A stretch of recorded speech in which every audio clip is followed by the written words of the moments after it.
I think we need to be in a position to offer all Indigenous folks that are eligible for the vaccine that choice. And that comes with a lot of information and the choice whether to get vaccinated. We have clinics that are going on in close to 687 communities. So we have a broad deployment, and we are, as a comparator, ahead of the curve.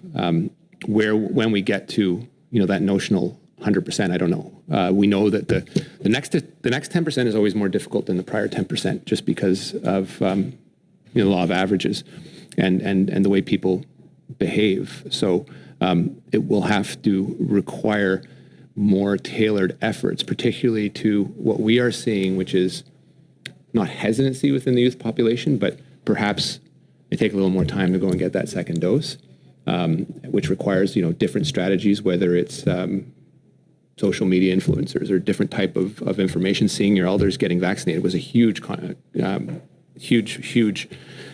positive effect on communities. Obviously, they were the most vulnerable.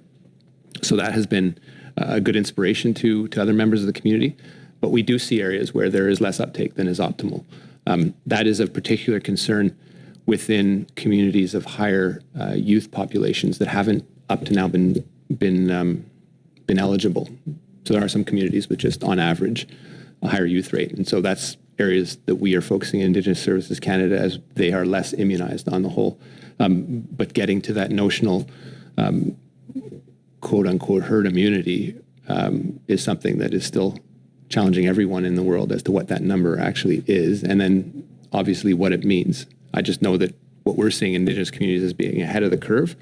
We're seeing some very positive developments, but we're also seeing those pockets of vulnerability come up.